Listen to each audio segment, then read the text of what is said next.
What's going on YouTube? My name is Sam. Welcome to Growth Wednesdays.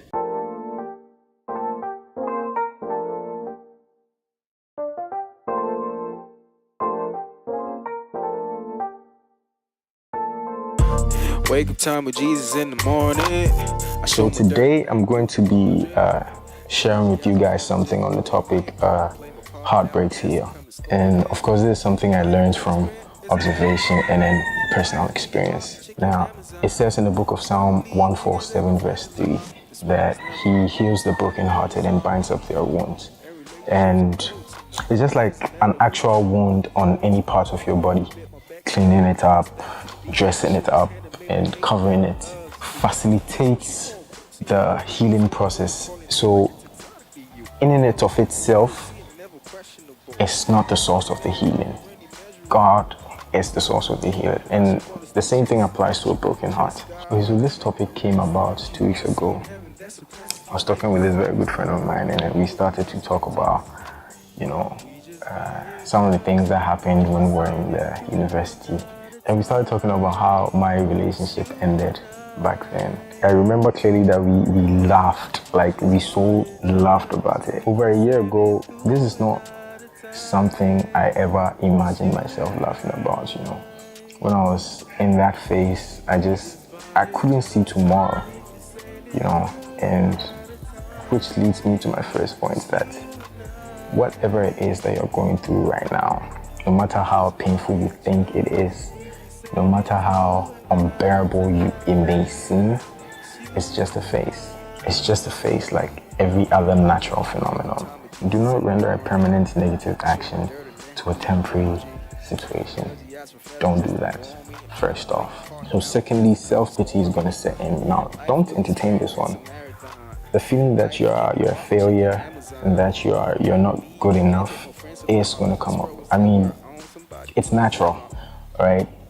Human beings, I don't think there's anyone who likes the feeling of being rejected, so that feeling is going to come naturally, but do not entertain it. Every thought that suggests that you're inferior should not be entertained. It says again in the book of Psalm 76 verse 4 that you are more glorious and excellent than mountains of prey.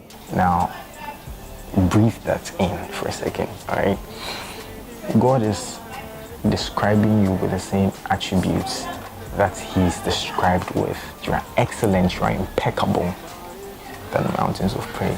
Now, use a dial piece, you know what I'm saying? So the third thing I want to say is regulate the information you allow yourself to receive. Okay, if you have friends like I do, savages are teasing, like people that can tease you to the extent that you wish your whole bloodline did not exist. You know what I'm talking about? Yeah. If you have friends like that, do yourself a favor and reduce the amount of time you spend with them. The Bible says that words have power. Life and death lies in the power of the tongue. Choose wisely. Listen, don't. All right? Don't. It's only going to make you bitter. It's only going to make you resentful. And trust me, you're going to be carrying baggages into your marriage or the next relationship or whatever it is. Do yourself a favor. Be selective of the information you allow yourself to receive. Find friends who understand what you're going through, who are going to be there for you, pray with you, and hold your hand through this phase. The last thing I want to say is embrace the pain.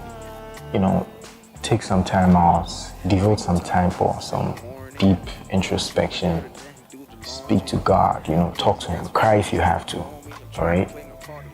And allow yourself to feel the pain in the moment. It's a necessary step for the healing process. Don't try to avoid the pain completely. I know it won't feel like it, but trust me, God is close to you and he's willing to hear from you. It says in the book of Psalm 34 verse 18 that the Lord is close to the brokenhearted and he saves the crushed in spirit. So he's right there where you are, waiting to hear from you, and trust me, he's going to speak back if you allow him to. The fact that your relationship is over does not mean it was a waste of time. learn from the experience. There's always something God is trying to teach you. Don't miss it. Speak to Him.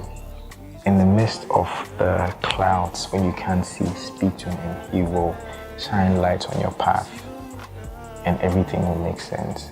If you're going through a broken heart, my prayers are with you. You will make it through this phase successfully. When that happens, help someone else going through it. Let's go together. I'd like to hear from you. Leave a comment down below. Let's get interactive. Tell me what you think. Tell me what you have learned. Share with me some of your experiences, and I'd love to hear from you. All right. This has been Growth Wednesdays. My name is Sam. See you in the next video. We Peace. just voyagers, briefly sailing through another time. It's you and I.